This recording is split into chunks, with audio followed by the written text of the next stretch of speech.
Hello, good afternoon, everyone. Let's get started. Please remember you have your quiz to do today, but we also have a class. We also have a lesson to go through. I'll try not to keep you for too long, but we'll see. Lots of things to go through. We're nearing the end of the course, and we only have three more lectures to go. Number 8 is about heredity. All right, so.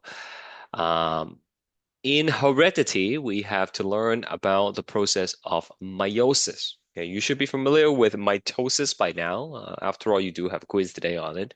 Mitosis, as you know, is required for creating new cells, and we use it for growth and development, for asexual reproduction, and to replace lost or damaged cells.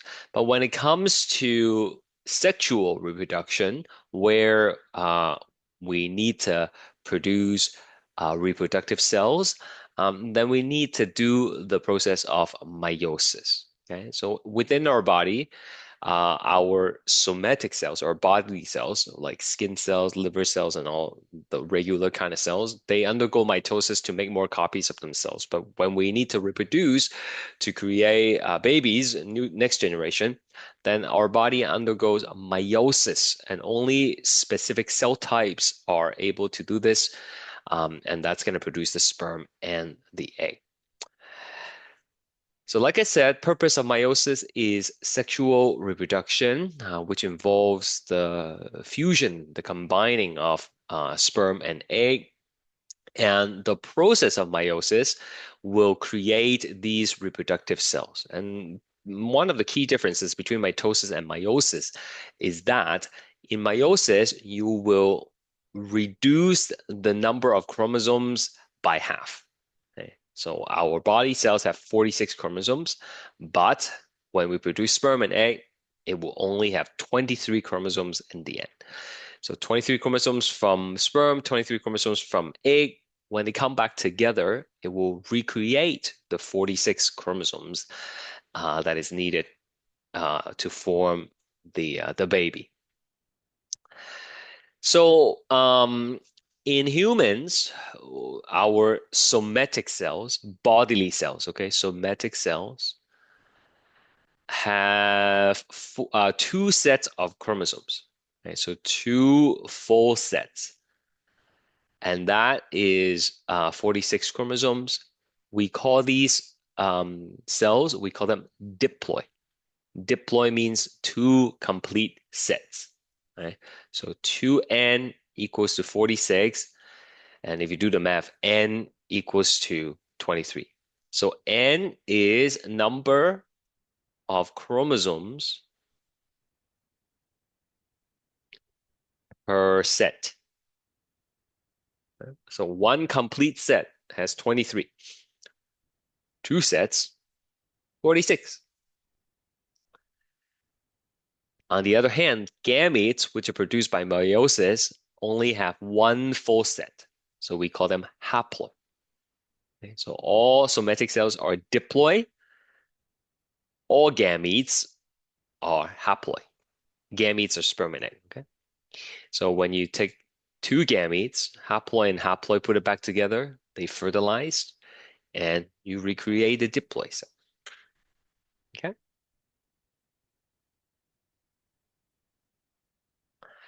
So haploid is one set, diploid is two set. It's possible for organisms to have three sets or four sets. Okay, so three sets are called triploid, four sets are tetraploid, right, and so on and so forth. So in this case, n equals to three. One full set has three. So diploid would be three times two, which is six. Triploid would be nine. Tetraploid would be 12. Right? So the n number does not change, but the number of sets could be different, right? Depending on, diploid, triploid, or tetraploid. Now, if it's more than that, then we generally call it polyploid, polyploid, or that's the noun. If you want it to be adjective, it would be polyploidy. Okay? So a lot of vegetables and fruits and plants, they have multiple sets of chromosomes. Strawberries are octuploid, 8 sets. Okay. How many in each set? I don't know. I mean, you can Google it, but it's not three.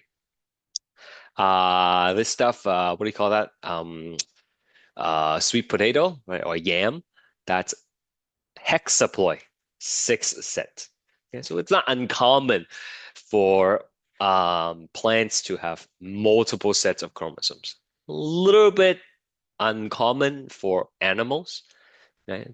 But not impossible. Okay, animals, I think tetraploid is probably the highest it can go. But for humans, we are diploid. Now, one of the questions that kept me up at night was how do they make seedless watermelon? Okay, I mean, to grow a plant, you need the seed, but if the watermelon has no seed, seedless, then how do you make more seedless watermelon? Right? So I found out the answer, and it goes something like this. Regular watermelons, the one that has the seeds, the black ones, they are diploid, so 2N. Now they could use a special breeding technique, which I'm not going to go into, but this special breeding technique caused them to become tetraploid. Okay? And so they can breed the normal watermelon with the tetraploid watermelon to create a sterile seedless watermelon. Let's try to break this down a little bit further. So if the regular watermelon is diploid, what is the how many sets of chromosomes in the gametes of this watermelon? 2 sets in regular cells. What about the gametes? One. That's right. It's always half, right? It's always half. So this is one N, one N. How about these ones? These special tetraploid watermelon. Two. The Two. gamete, yeah, the gamete would be 2N, right? It's half of what it is. So if you take I mean, it's not really sperm and egg, but similarly, if you take the gametes and put them together, 1N plus 2N, you get 3N. And organisms with odd number of sets of chromosomes are sterile. Sterile means they cannot produce babies. They don't produce gametes, okay? Sterile, they cannot undergo meiosis. Why? Well, meiosis divides the chromosome number by 2. If you have 3 sets, you can't divide it by 2. You can't have like 1.5 set. You can be missing a chunk, a bunch of chromosomes. So, that's not possible. And that's why you have seedless watermelons. Okay, you don't make seedless watermelons from other seedless watermelon. You make seedless watermelon by using regular watermelon with these tetraploid watermelon. Okay, very interesting. At least it was interesting for me to look it up. And now you know. Okay, let's talk about sexual reproduction. The process of sexual reproduction begins with the production of meiosis. Okay. The cells that can undergo meiosis, we call them germ cells. Okay, so you start with a germ cell, has nothing to do with bacteria. Okay, that's what they're called, germ cells. It's the opposite of somatic cells.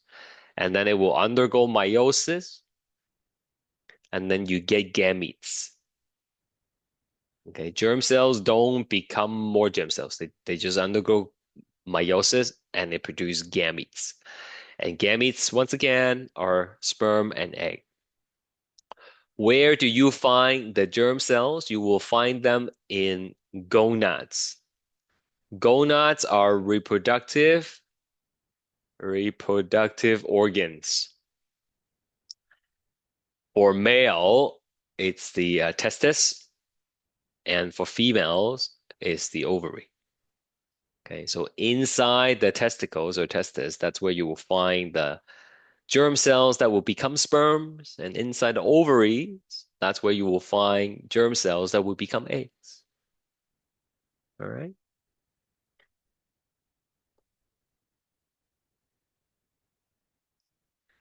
When the sperm, which is what these brownish color stuff are, fertilizes the egg, which is the black circle in the middle, uh, a zygote is formed.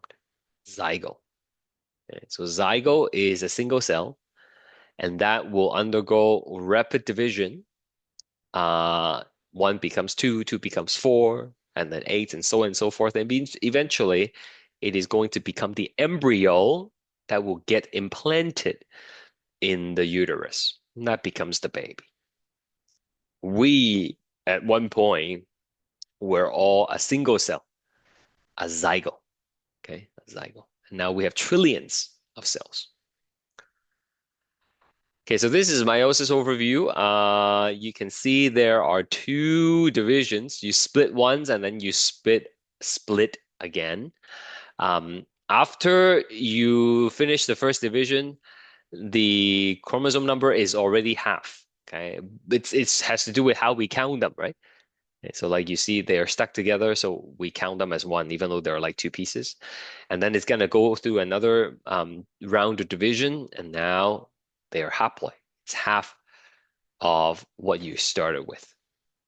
So let's go through meiosis here, and I'm gonna uh, fill in the chart with you um, from the study guide. Okay, I think it's probably better if we just do both of them at the same time. It'll be a good review for you, anyways. Since you are having the mitosis quiz today.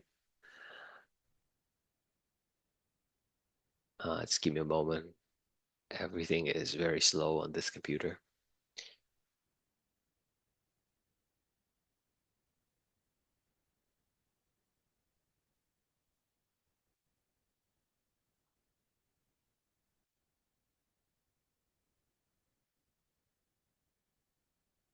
Now, talking about the quiz today, right?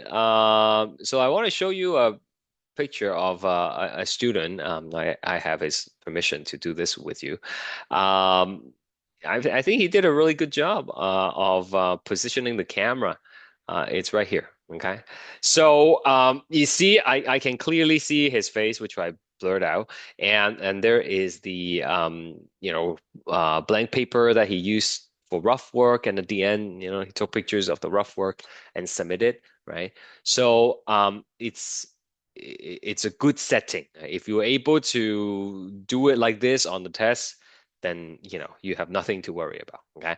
It's a little bit suspicious when people only show their face and then they keep on looking down, right? Just a reminder, if you're looking down doing rough work, all that is fine, but be sure to tilt your camera so that we can see what you're working at, and then just bring it back up when you're done. Okay, but ideally, brightly lit room. I can see your hands, your table, and all that would be the ideal condition to take an online test. All right. Okay, so here we go. Back to the notes. All right, here. I think this is right here. Okay, so complete the following chart. Um, okay, there's a message. There was a question about replication bubble, but we do not have any option about it. You mean you couldn't find the right answer in the question? Is that what you mean? I'm not 100. Yeah, okay. I'll take a closer look. Okay, maybe you just didn't know which one was the right answer, but I'll double check. Okay. All right, so let's take a look at mitosis. First of all, number of cell division. Number of cell division is one. One cell division. One. You have a single cell, and then it divides, and you have two daughter cells. So number of daughter cells produced, two. Two daughter cells. And for meiosis, there are two divisions. Two divisions. So you start with a germ cell, and then it becomes two cells, and then each of them will divide again. Right? So you have two divisions. We call it meiosis one and then meiosis two. In meiosis one, you have prophase, metaphase, anaphase, telophase one. And in meiosis two, you have prophase, metaphase, anaphase, telophase two. Okay. So how many daughter cells do you produce? This is a bit of a trick question. In males, it would be four sperms per germ cell. Each germ cell will undergo two rounds of division and it creates four sperms. For females, they would produce one egg plus three polar bodies. I'll tell you what those are later. But polar bodies are not eggs. They are reabsorbed by the body and they don't make babies. All right. For mitosis, are the daughter cells diploid or haploid? Well, you start with 2N, and in the end, you will still get 2N and 2N. Is the identical copies, right? So that's going to be diploid right here.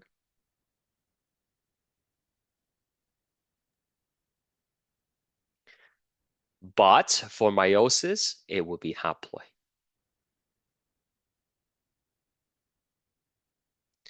So far is very straightforward. Number of chromosomes in daughter cells, well, if it's diploid, it's going to be 46. As for meiosis, it would be 23.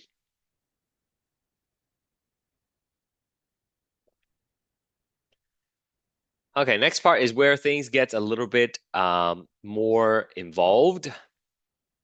So let's take a look at prophase of mitosis. And we learned this already, but let's just quickly draw it out. There we go. So we're gonna have the mother chromosome right here, and then you're gonna have another mother chromosome, and you might have like a father chromosome right here, and then a father chromosome. Okay. What do we call these chromosomes? Like the long one here and the long one here, they have a name. What do we call them?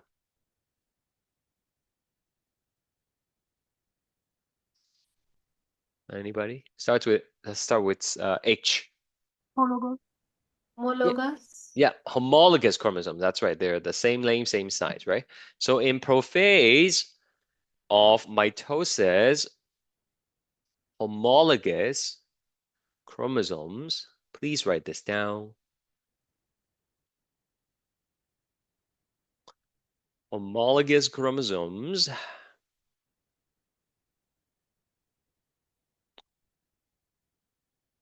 are randomly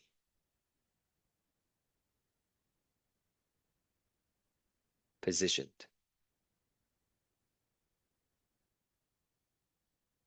Okay? They don't find each other. They are just like, here and there.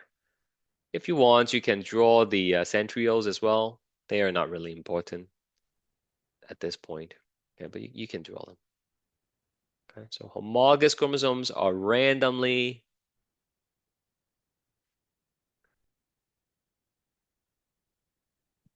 positioned.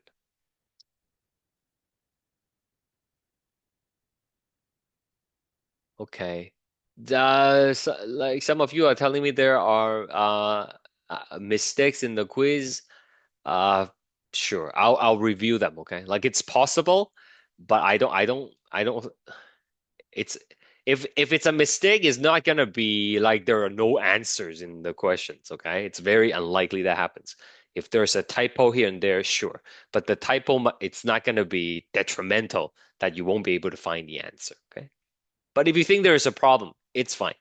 Just send me email after the quiz, after the test, whatever. Just say, oh, there was a question about blah, blah, blah, and then I will look through it. Okay? Another thing, the spindle fiber, Mm-hmm. the chromatin, I mean the daughter chromatid Sure. attached with the centromere at the prophase, but in the metaphase, it comes at the center.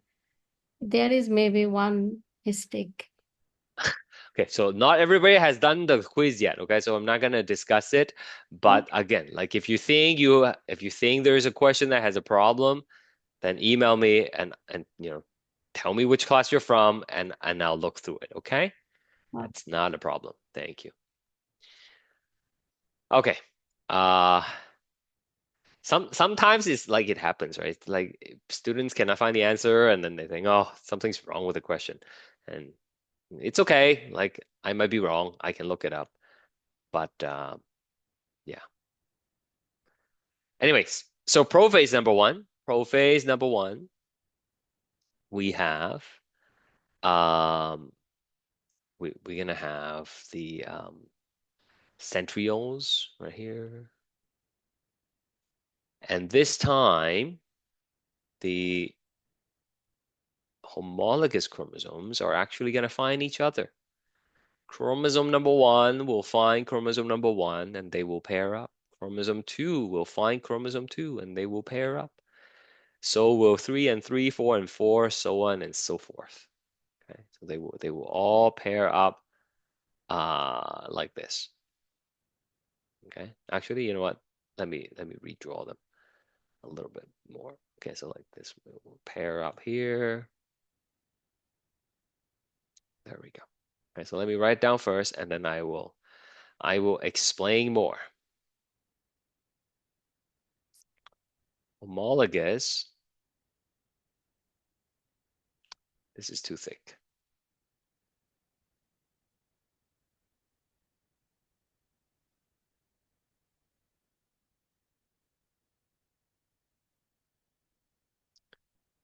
Pair up to form a tetrad. A tetrad is like four things together, right? A tetrad.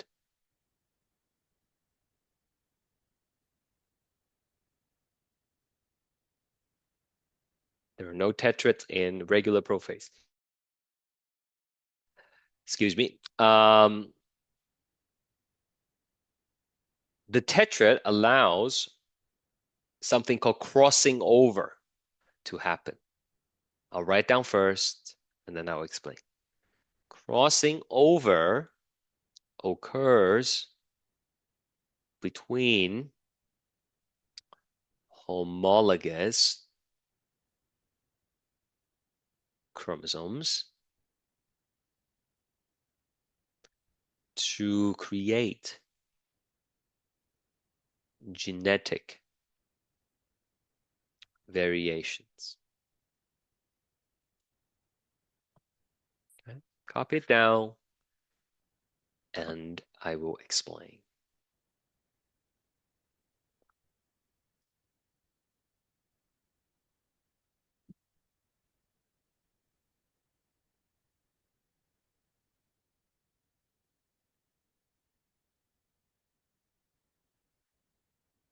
So remember, um, here is the mother chromosome, and then this would be the exact same copy, the sister chromatids, right? And then I would have the homologous chromosome here, the father chromosome. Right? And what happens is they will form this thing called the tetrad in meiosis prophase number one, and then they will cross each other at these locations. Crossing over. And what that does is essentially a bit of the mother chromosome will break off and attach to the father one, and vice versa. So in the end, we are able to mix the genetic information between the homologous chromosome. So that's one strand. And then now we're gonna have another strand. Okay. That's gonna have a bit of blue on it. There we go. And then similarly for the other chromosome, right, for the other chromosome, it's gonna have a bit of red on it. All right. There you go.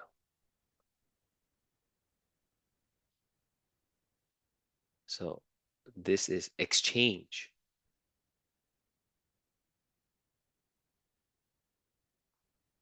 of genetic information. Right? There's no point of exchanging genetic information between the blue one and the blue one because they're identical, right? But the ones on the mother and the father chromosome, even though they're the same type of genetic information, they're not identical necessarily. They might be, but they will not be identical for all of them, right? So we swap them out. Okay, so this happens in prophase number one. Now, the picture only shows swapping like at the tip here, but in reality, it happens throughout the entire chromosomes. Okay, so afterwards, what you get is no longer a red or a blue. It's a mixture, right, of the maternal and the paternal chromosome. Everything is swapped. Okay. Imagine having a deck of cards, okay, playing cards, a red deck and a blue deck. And now I'm swapping the cards. Now I'm not swapping them like randomly. It's not like I'm t swapping the two with a four. Okay. That doesn't make sense. If you have a heart of two, you have to swap it with a heart of two, like that. But now, the red deck has a bit of the blue deck, and the blue deck has a bit of a red deck, right? So you go through them and then you swap. At some places you swap, you don't swap in others. And in the end, we still have the full deck from ace all the way to king, okay? But the deck is no longer pure red or blue. It's a mix, right? Some red and some blue. Do you understand? This is called genetic recombination. Okay, we're mixing up the DNA that creates genetic variation in our offsprings. That's why our kids don't look exactly like us, okay? Because the genes got swapped when when we produce them. Okay, so that's prophase number one, huh? Let's take a look at the other ones over here.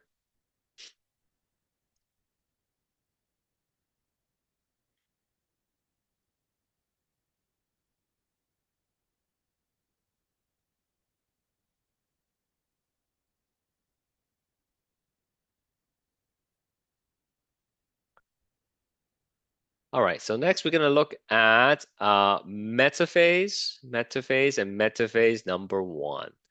So for metaphase, again, we learned this already, but as a quick recap and for comparison purposes, it's good to draw them out again.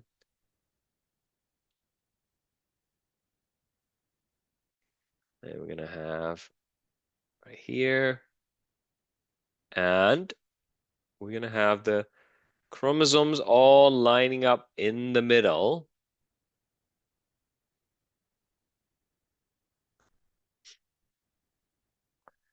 And you might want to include the centrioles here and there. There we go. Okay, so chromosomes lined up in the middle of the cell. Oops, sorry. There we go. Now for metaphase one, for metaphase one, instead of the individual chromosomes lining up in the middle, we're gonna have the tetrads lining up in the middle.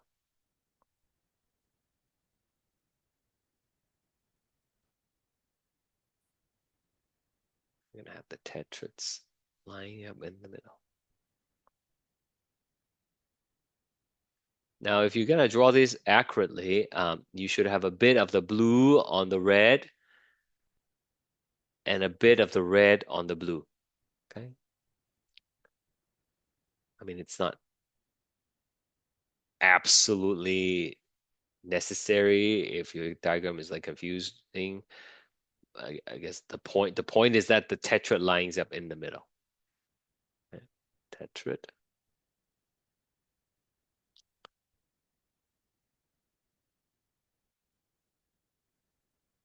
in the middle of the cell. Okay. More importantly, the orientation, like the positioning, okay? The orientation of each tetrad is random. This increases genetic variation further. Okay, so like for example, the first tetrad, it's like mother chromosome on top and father chromosome at the bottom. But for the next one, it could be father chromosome on top and mother chromosome at the bottom, right? It doesn't have to be red on top and red on top, right? So each pair has two different configurations, right? So it could be red and blue, and the next one may be red and blue again. Next one, blue and red, and the next one, red and blue. And we do this for like 23 pairs, and that's gonna increase the genetic variation even further.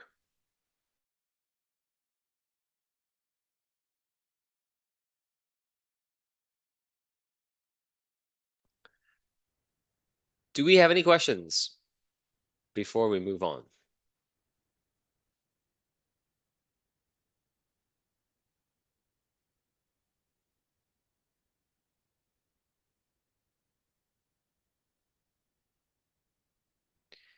Okay, anaphase.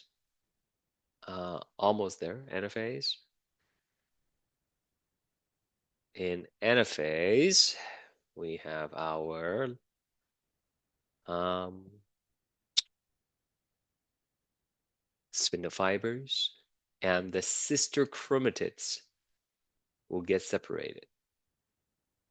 Okay, sister chromatids will get separated, and they will get pulled to the opposite end. That's the wrong shade of blue, but that's okay. You get the idea. Sister chromatids separates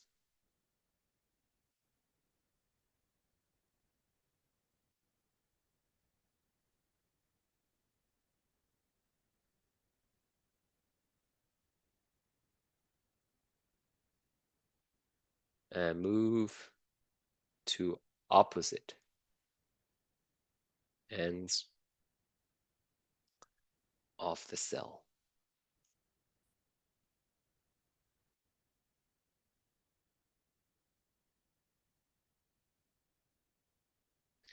But what about meiosis number one?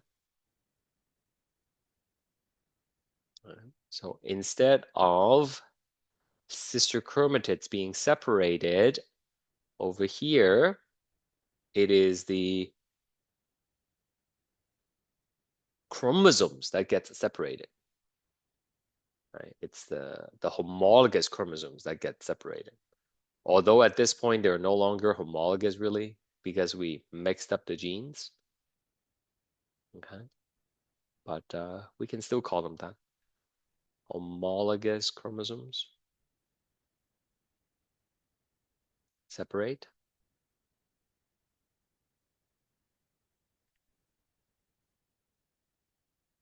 and move to opposite ends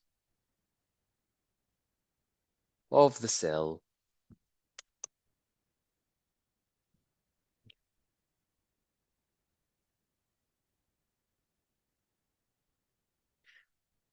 And then telophase one is same as telophase.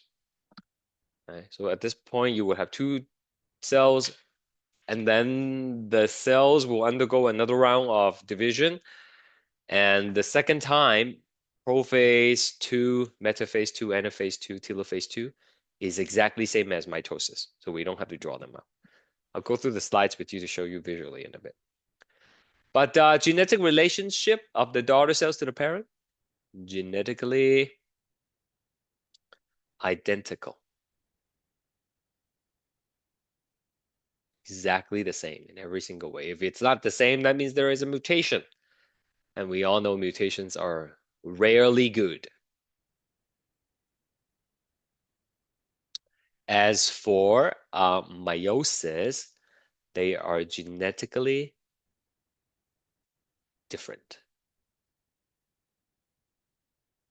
Okay? Genetically different.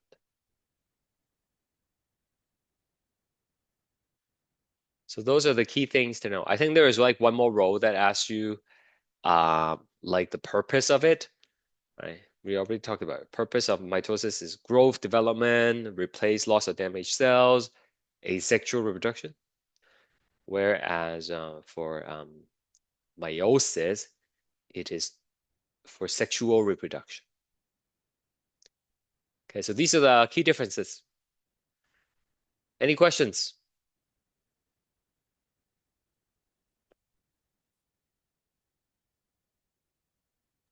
Um, could Mhm. you scroll up for a second, please? I'm sorry, one more time. What's the question? Could you Oh, scroll up? oh, so up, yeah. Yeah, thank you. Yeah. Let me know when you're ready.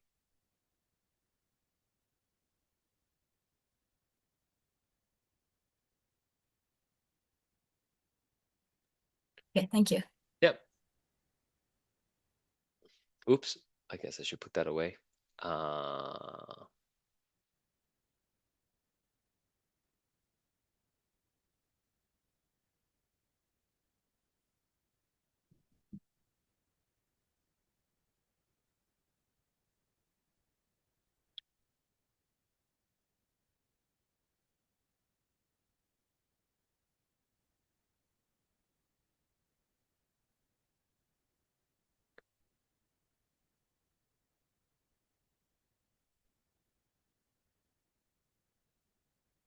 all right, here we go with meiosis number one. We can see the homologous chromosomes will find each other, they pair up, and then they exchange a bit of genetic information. Everything else is the same. Nuclear envelope disappears.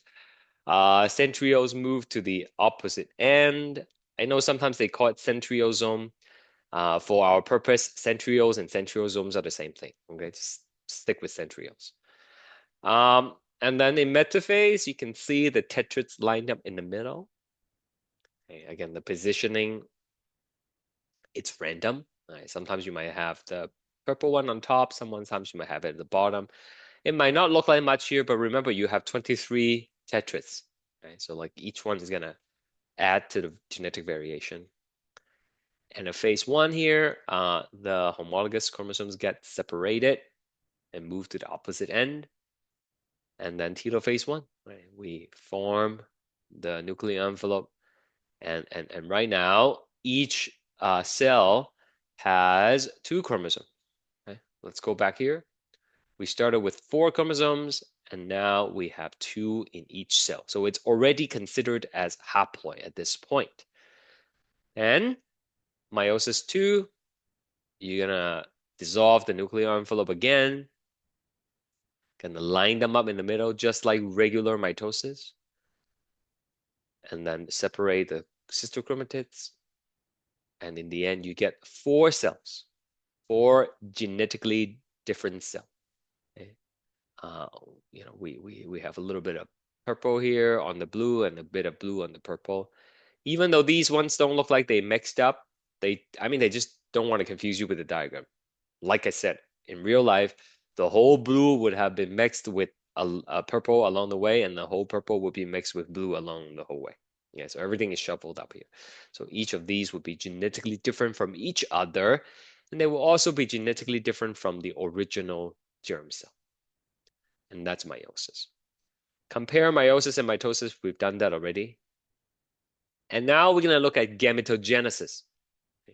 Gametogenesis is like a more specific term that describe the formation of gametes from meiosis. And in males, it happens in the testes, and females happens in the ovaries. I already told you that.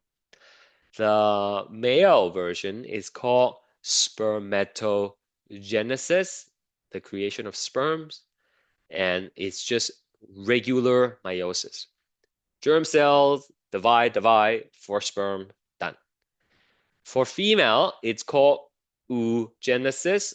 Right? Oo is the egg, oocyte. That's what it's called. oocyte.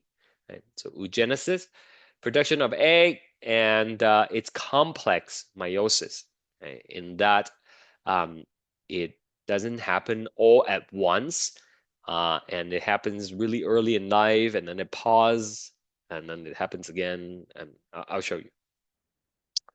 But here it is, spermatogenesis. We start with the spermatocyte. This is basically the germ cell. Germ cell. And then this is the germ site in female, germ cell. And first meiotic division. And because of the way we count the chromosomes, it's already going to be 23 and 23 here. And then you snap each one into half along the middle, separates the sister chromatids, and they're going to be 4 sperm. But for female, over here, in telophase, specifically at the end of telophase, when you do the cytokinesis, you have uneven cytoplasmic division. Uneven cytoplasmic division.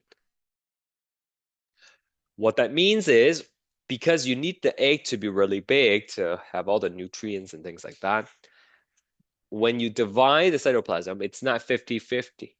One egg gets most of the cytoplasm, and then the other doesn't really get much. So the smaller one, we call it the polar body. And polar body might divide and create more polar bodies. But these guys basically will get reabsorbed by the body. Okay, these are not eggs. Okay, will be broken down and reabsorbed by the body. All right. So only one egg versus 4 sperm. So that's the first key difference between spermatogenesis and oogenesis. All right.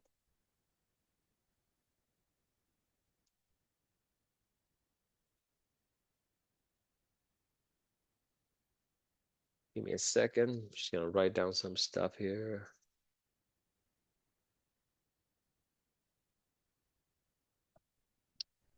Okay. So for spermatogenesis, everything is pretty straightforward, like I said, and it's a continuous process. After puberty, men will continuously produce sperm at a very, very high rate, 200 to 300 million sperms per day. If you do the math, that works out to be about 2,000 to 3,000 per second. But only half of them will actually be functional, be viable. Okay, the other half is just gonna get reabsorbed by the body. And this process can happen until, fairly late in life. 60, 70 years old. You hear people have babies when they're that age. So it's a continuous process. For oogenesis is a little bit different. It turns out before birth, when the female is still growing inside her mother's womb, oogenesis already begins. Okay, so the cells, the oocytes, they will start meiosis, and then they will be suspended in prophase 1 until puberty. So the woman is born with all the eggs they're ever going to have in their life. And after puberty, once a month, roughly once a month, an egg will move from prophase 1 to metaphase 2, and then it will stay there, okay, during ovulation. If the egg gets fertilized, then it will complete the process of meiosis. Otherwise, it's going to be released from the body, right? So it's a discontinuous process. It doesn't happen, continuously like men. And also the quantity of gametes that are being produced is less compared to men, significantly less. Okay, I'm gonna go ahead and explain something else for you. This is called non-disjunction. Non-disjunction basically describes a situation where chromosomes fail to separate either in anaphase 1 or anaphase 2. Okay, so it could happen, you can have non-disjunction in meiosis 1 or non-disjunction in meiosis 2. Here's the description for it. It's easier if I show you. So let's take a look here. We start with the original cell right here. That is the we're looking at the eggs here. So that's 2n, and this is meiosis number 1. Okay, meiosis number 1. So no problem. The homologous chromosome separates as they should, and then it's fine. Then we have meiosis number 2. Okay, so by the way, these are already N, right? Because you separate it. And then meiosis number 2, the sister chromatid is supposed to separate. So no problem here again. Still N. This is, 1 chromosome each. And if the sperm, which is also N, fertilizes the egg over here, then you get 2N again. Right? So these are zygotes and they are normal. Normal zygote. Okay, let's take a look at what happens if non-disjunction happens in meiosis 2. Remember, these sister chromatids are supposed to separate, but they don't for various reasons that we're not going to go into. So this cell gets both sister chromatids, and this one gets none. Okay? So here we have N, 1 full set, plus an extra chromosome. And here we have N minus 1, missing 1 chromosome. If the sperm fertilizes it, this one will be 2N plus 1. 2 full sets plus an additional 1.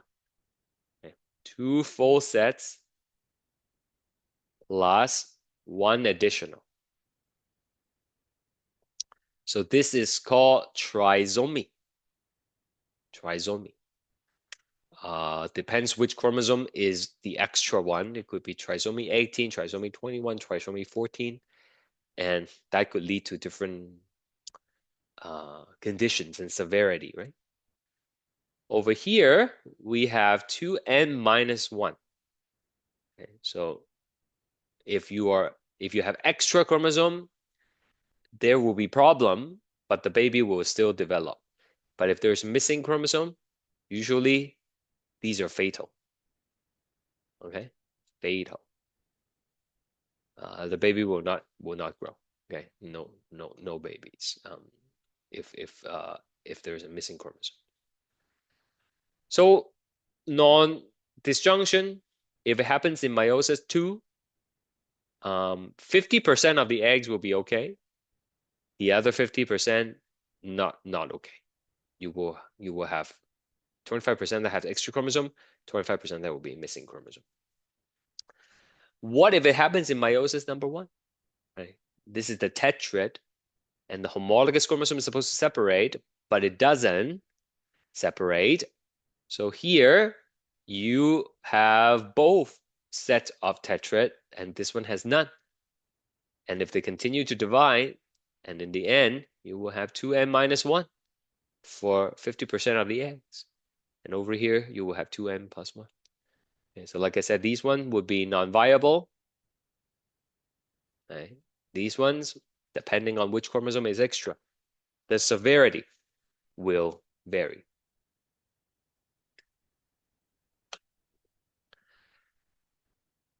So when does non-disjunction occur? Well, it occurs during meiosis, and it could happen in men, it could happen in female. But because men produce so many more sperms than eggs, like, we're talking about millions of sperms, right? So if one or two of them has the non-disjunction, the chance of those sperm fertilizing the egg is substantially lower than if it happens in the egg. So how do you tell? Well, sometimes you can do a karyotype. A karyotype is an orderly arrangement of chromosomes. You can take the chromosomes from the baby, you can take the chromosome from any any person actually. And using computer imaging, you can create an orderly arrangement of these chromosomes. And you can see there are 23 pairs of chromosomes, and they are lined up here nicely by size. Chromosome 1 is the longest, and then number 2 is the next second longest, and so on and so forth. 22 is the shortest one. Okay? And X and Y, they have their own distinct features, which we're not going to go into. And this karyotype is it from a man or from a woman? Um, Based on the karyotype, how do you know? No. How do you know? What's Man. XY? Yeah, XY. exactly, right? So you can look at the sex chromosome is XY. So genetically, this person is male. Okay. So then let's take a look at the next one. There is something called amniocentesis. Amniocentesis is a technique that can be used to collect a little bit of the amniotic fluid. All right. So as the baby is growing in the mother, the baby is surrounded by the amniotic fluid. I mean, if you have kids, you would know, right? Like before you give birth, the water breaks, right? And the water that comes out, that's the amniotic fluid. Okay. So it's something that they can insert a needle in the belly button, and the whole procedure is guided by ultrasound, right? So like you don't want to be blindly sticking a needle in, or like what if you like poke the baby or something, right? So like you don't want that. And you're gonna collect a little bit of the amniotic fluid, which then actually contains some cells from the baby. Okay. And from the amniotic fluid, they extract the baby's cells, and you can do a karyotype on the baby. Okay, so this can be done between 15th to 20th week of pregnancy. Um, Anybody know how long like a regular pregnancy is typically? I found out a lot of people don't know this. 58 to 40. Yeah, yeah. So like, 9 months, right? So up to 40 weeks, right? 36, 40 weeks, right? So this can be done relatively early in the pregnancy. And then you can look at the yeah, why do they do this, right? So they do this because they suspect that the baby might have certain kind of genetic abnormalities. Okay, some certain genetic condition runs in the family, and also I'll show you. Do I have a graph? I don't have a graph. Okay, but like with age, because the woman is born with all the eggs they ever gonna have, right? So when people have decides to have kids later on in life, the quality of the DNA inside those eggs might deteriorate, and that could increase the risk of genetic abnormalities in their babies. So by doing the amniocentesis, they can look at the genes of the baby, and in this case, for example, look at the karyotype. There is an extra chromosome 21. Right? So the parents will now know, oh, the baby is going to be born with Down syndrome. And if it's done relatively early, then parents can, make informed decisions about what to do, right? And they can plan accordingly. So it's for genetic screening, basically. That's the reason of why people do it. Now, another common thing that can be done is called CVS, chorionic villus sampling. The chorionic villus is basically a little bit of a tissue that is growing out of the placenta, and it contains the same genetic information as the baby. So this one is done transvaginally. They would basically go into the uterus. This is the uterus, This is the surface, and they insert the tool there. They would take a bit of the sample, and they would prepare the uh, karyotype from it. One advantage of CBS is it can be done even earlier in pregnancy compared to amniocentesis. And so, with these things, the earlier you know, the better, right? Both procedures are not without risks, and there are chances of, harming the baby and miscarriage.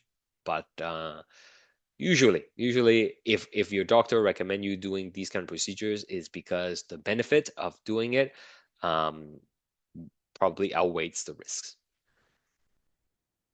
All right. Let's go through a few slides and then we're gonna take a break. After meiosis one, the cell is considered as, let me launch the poll, see if you guys are up for it. I don't know. People usually stop doing the polls halfway through the course. I don't know why.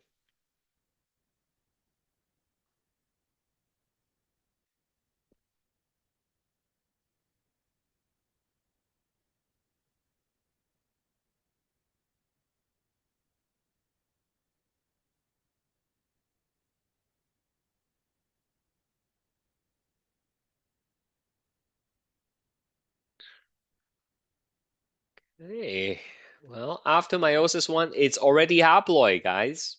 Right? Remember, even though the chromosomes are like stuck together, we still count it as one. Even though there are like two pieces to it, we still count it as one. And for that reason, we say haploid. Haploid. How about this?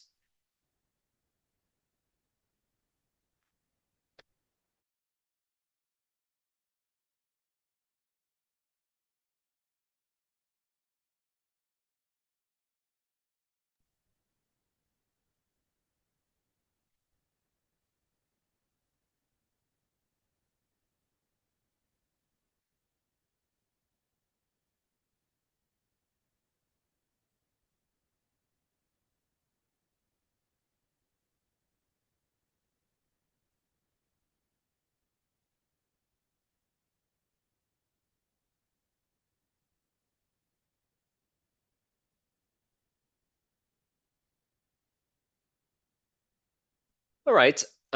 So these are the gametes, the sperm and the egg. They are produced by the process of meiosis. Okay, not mitosis. Contains 23 chromosomes, only half. Produced in the testis and the ovary. Okay, oviduct is where fertilization occurs. All of them are haploid. Haploid. Okay, that's the correct answer. All right, next one is a little bit complicated. Let me just copy it to the class notes here and we'll take it up. Which of the following is true for an organism that has 2n equals to 16? So first of all, what is the 2? 2 is the number of sets of chromosomes. Okay, 2n is 2 sets, 4n is 4 sets. If you solve for n here, 2n equals 16, then n equals to 8. 16 divided by 2 is 8, okay? This is the number per set. And 16 is the total number of chromosomes. Okay? So knowing these numbers and what they mean will help you answer the question correctly. So let's see which one is true. The organism has 16 sets of chromosome per cell. It's not 16 sets. We look at the sets number, which is 2. A gamete from this organism has 4 chromosomes. Well, this thing has 16 chromosomes and gametes is half the total. So 16 divided by 2 is 8, not 4. The organism is sterile. How do we know if it's sterile or not? Based on the chromosome number, how do we know? Not because it's 16 or Even number. Yeah, that's right. We look at the chromosome set number. It's not an odd number, right? So even number of sets. All right. It's not the total number that we're looking at. We can have 3n equals to 24. Okay. That's an even number, but this is odd. This is still sterile. And I just want to clarify that. Okay. It's the set number that has to be even for it to be able to have babies. So that's not right. That's not right. Each cell has 8 homologous pair. Well, you have 8 per set, and you have 2 sets. So 8 homologous pair is correct. Chromosome 1 from mom, chromosome 1 from dad. 2, 2, 3, 3, 4, 4, 5, 5, all the way to 8, 8. The organism is diploid. Yes. With 32 chromosomes per cell. Nope. 16. All right. That's that.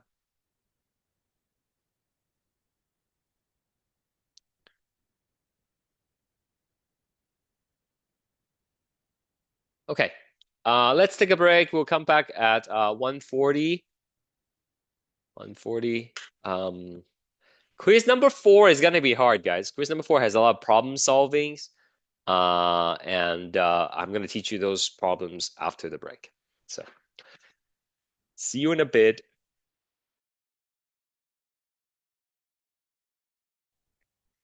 All right, and we're back for round 2. I'm sorry, took longer than 5 minutes there, but let's keep going. So, uh, as I said, the next part here involves a lot of problem solving, and you will have to be doing rough work and stuff like that. I'll tell you what you need to do for the quiz next time, but you worry about today's quiz first. Anyways, second part is the molecular basis of heredity. And much of what we will be talking about is based on the work done by this person. His name was Gregor Mendel. People in science usually refer him as the father of genetics because of his work on peat plants, actually, have led to a lot of the understandings of the genetic basis of heredity, as you will see. But first, there are some terms that I need to go through with you one more time and introduce new ones so that we are all on the same page. A gene. What is a gene? A gene is a segment of DNA on the chromosomes. Chromosome is really long. I like a chapter in the book, and there are many, many sections on the chromosomes. They are all ACTGs, but certain section is going to contain the instruction to make a protein, and we call that a gene. Okay. Genes can have multiple versions, even though they code for the same thing. So like eye color, I keep on saying. Right? So different version of the gene is called an allele. People with the same allele for a gene, we say they are homozygous or pure for that allele. Remember, you inherit 2 copies of the same gene, one from each parent. If you inherit the same copy for that gene, then you are homozygous or pure for that gene. If you inherit different versions of that gene, blue eyes and brown eyes, then you are heterozygous or hybrid for that particular gene. Whether you are homozygous for one gene has nothing to do with whether you are homozygous for the next one. Okay, each gene is independent of each other. It all depends on, when you shuffle the genes, when your parents make their sperm and egg, when they undergo the meiosis, right, in the tetrad and the crossing over, when they shuffle the deck, it all depends how it was shuffled, and by chance, which one get passed on to you. So you might end up getting the same one, homozygous, or you might get different ones, heterozygous. Okay. So here we have two chromosomes. They are homologous chromosomes, and these are genes that are on it. And we use alphabets to represent the version of the gene. So here we have big A, we have small a. These are not this, I mean, they're the same letter because they are the same type of gene, but then one is capital, one is small. So this would be heterozygous. Okay, so this person is heterozygous for gene A, heterozygous for gene F, heterozygous for gene B. You get the idea, right? Give me something that's homozygous. Do you see anything that's homozygous? E. Yeah, absolutely. E is homozygous, H is homozygous. Okay? Homozygous. You also learn these words in chemistry, right? Like homogeneous or homogeneous and heterogeneous. Homo is the same, hetero is different. Right? So again, whether you're heterozygous for one gene is not gonna have any impact on whether you're homozygous or heterozygous for the next one. Are we all together? You have to understand what these means. Otherwise, you cannot solve any of the problems.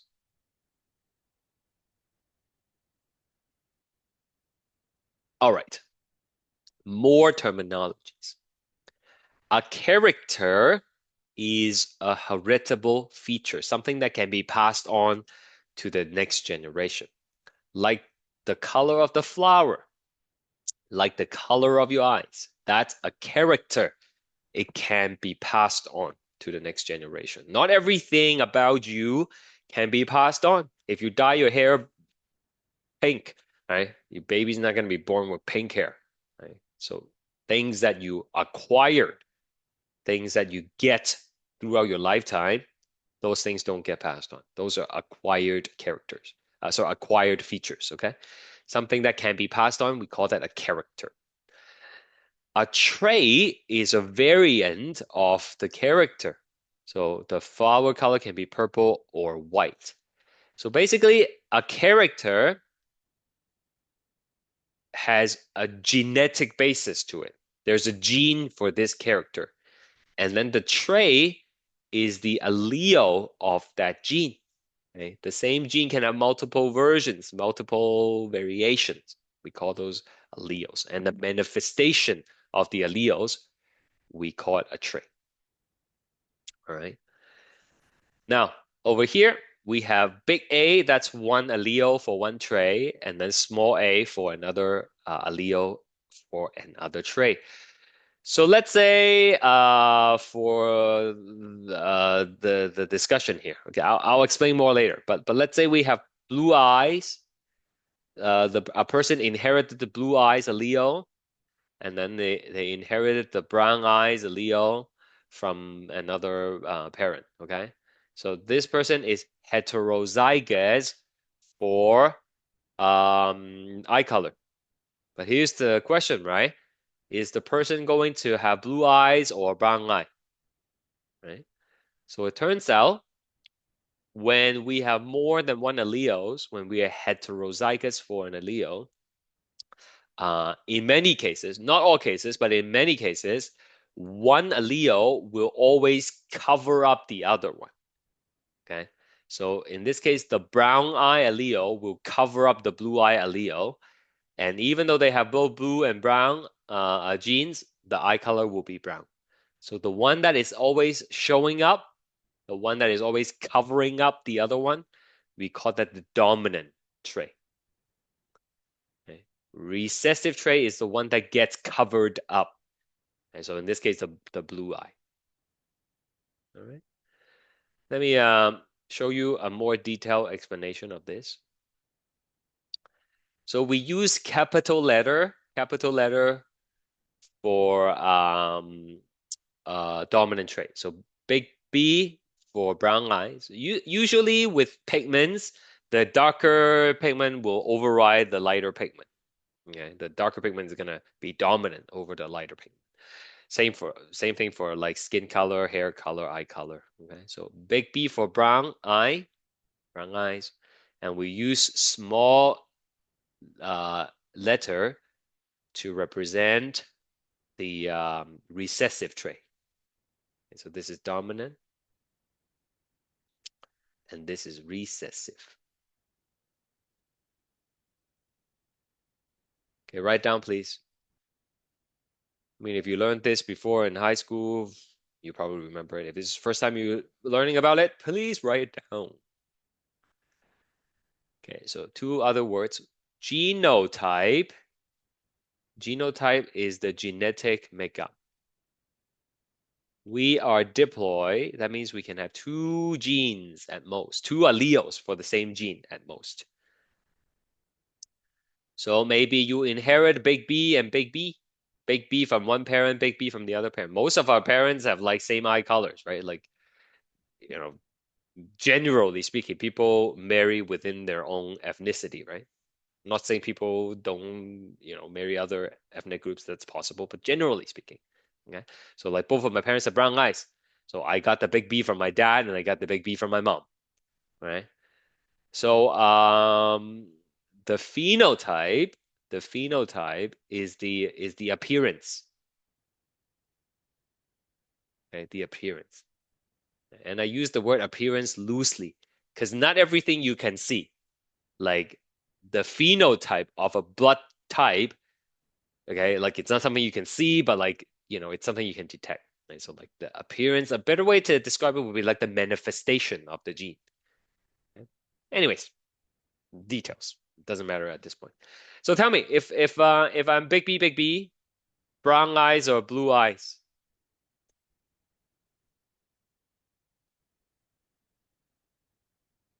Brown. Brown eyes? Everybody think it's brown eyes? Yeah, maybe. I don't know if you guys are with me. Okay, let's just assume you are. If you don't understand, ask, okay? So brown eyes, right? No problem. What about small b, small b? If someone inherits small b from one parent and small b from the other parent, what are their eye colors? Blue. Blue eyes, right? Okay, so these are fine. These are easy to understand. Homozygous big B, homozygous small b. But what if they're heterozygous? Then is it brown eyes or blue eyes? Well, I told you brown eye is dominant over blue eye. So even though you have the blue eye allele, it's not going to show up because the brown eye allele is overpowering it. Okay? So the person is going to have brown eye. Understand? What's the takeaway point? Well, two people with the same phenotype may I guess it was a might have different, oh my goodness, might have different genotype. Okay? I have brown eyes, you have brown eyes, but I might be homozygous and you might be heterozygous. You don't know. Both of your parents could have brown eyes and you can still be heterozygous because maybe they have a hidden small b. It's not showing up, but they could pass it on. Right? But people who have the recessive trait, then guarantee they are homozygous. Right? If you see a bunch of blue-eyed people, they're all little b, little b, little b. All right. Having said that, it is possible for two brown-eyed parents to have a blue-eyed child, but it's not possible for two blue-eyed parents to have a brown-eyed child. If you're blue eyes, you can only pass on little b. Then the whole family is going to be little b. Questions before I move on?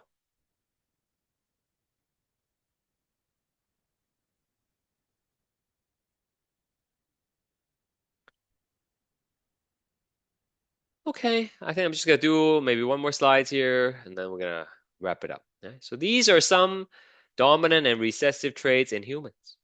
Okay?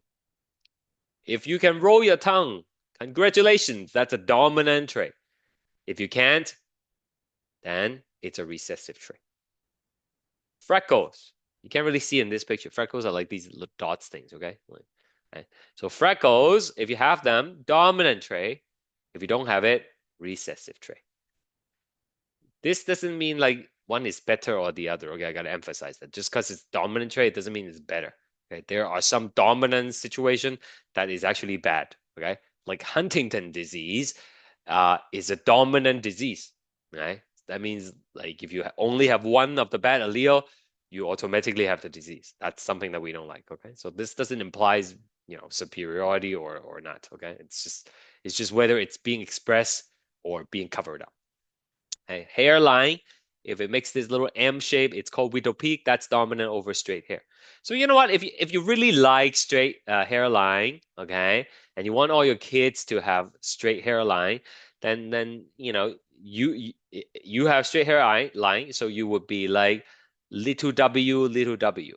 Okay, we use the capital letter of the dominant trait, okay, to represent it. So straight hair is little w, little w.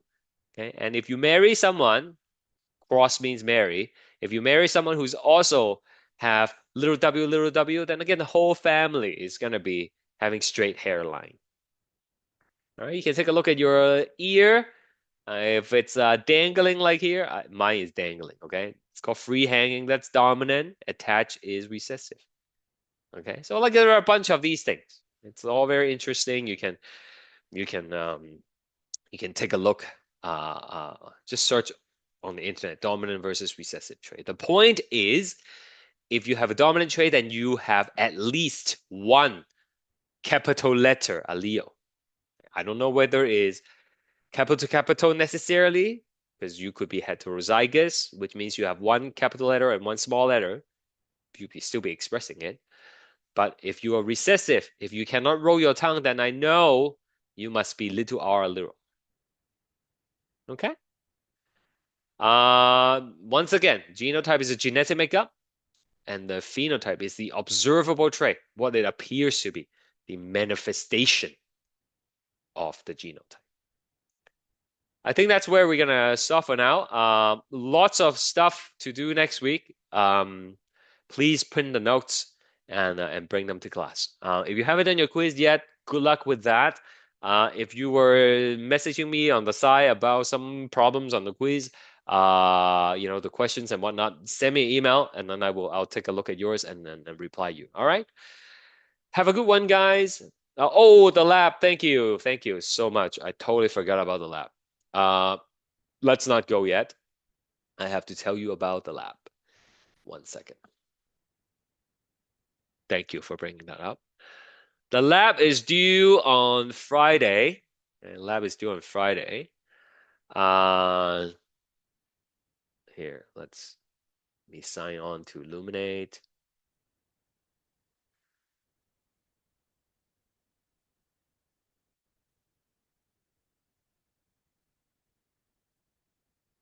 Okay, there's the courses, and you guys are 201.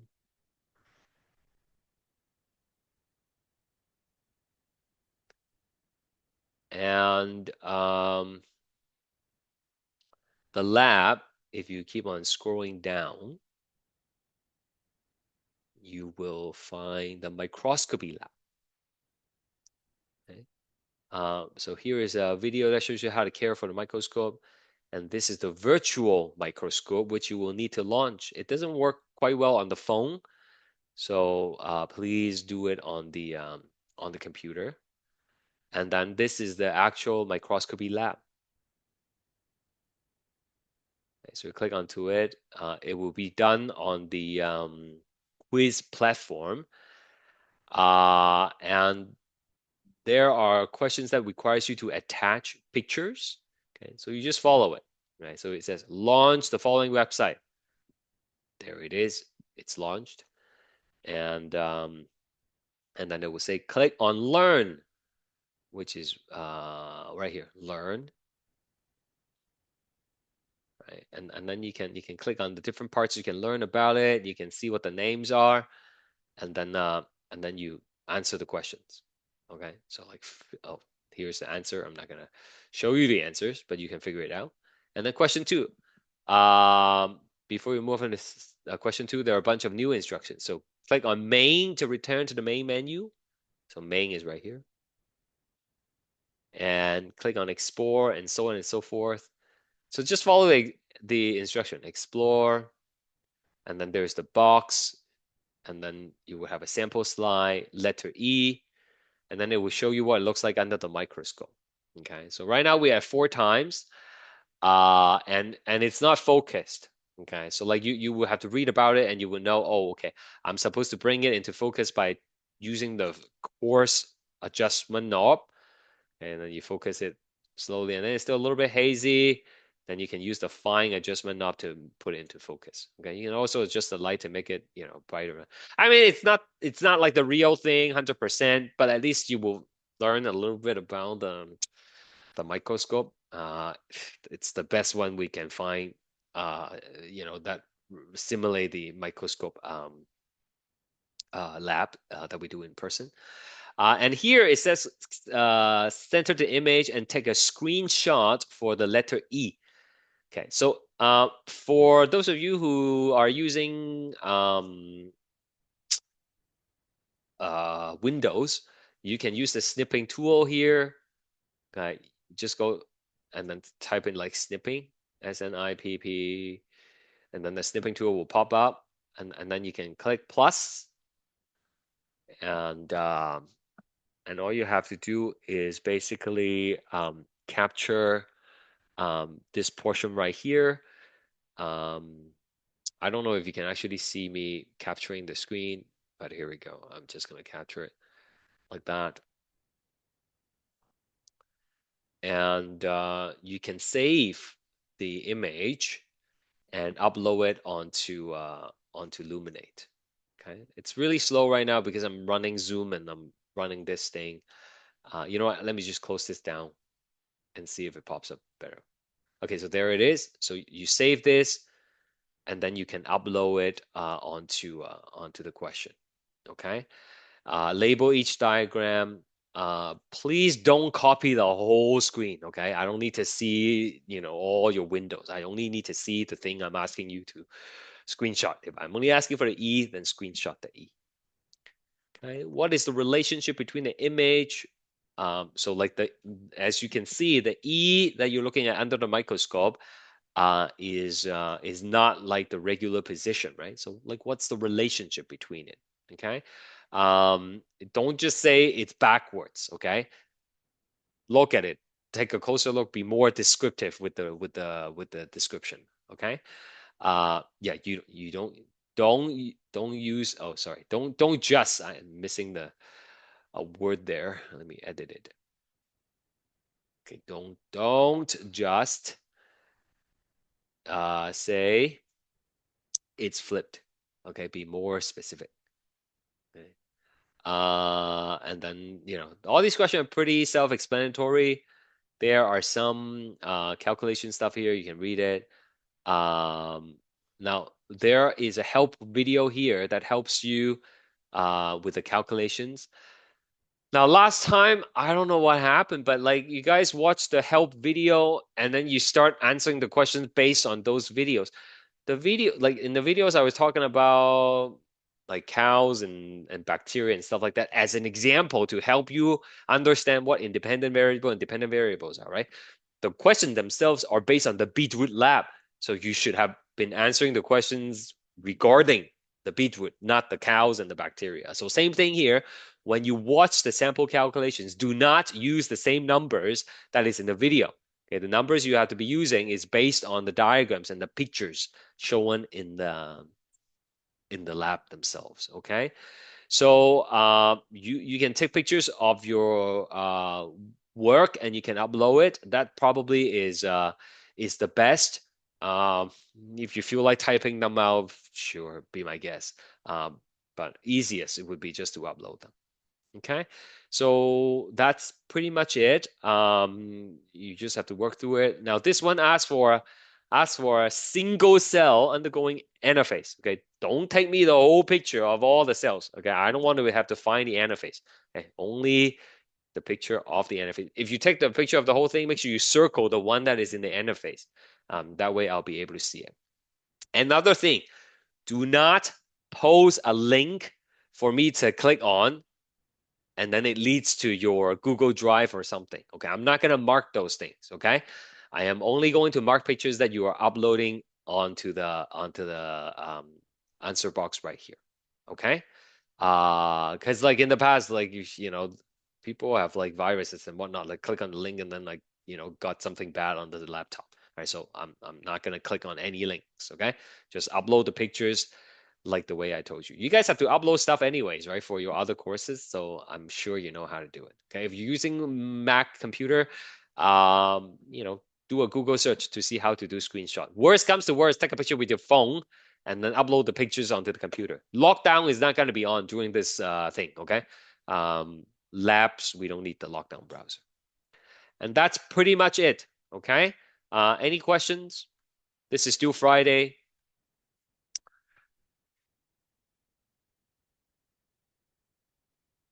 Yeah, sure. Okay, that's it. Have a good one, guys. See you next time. All right.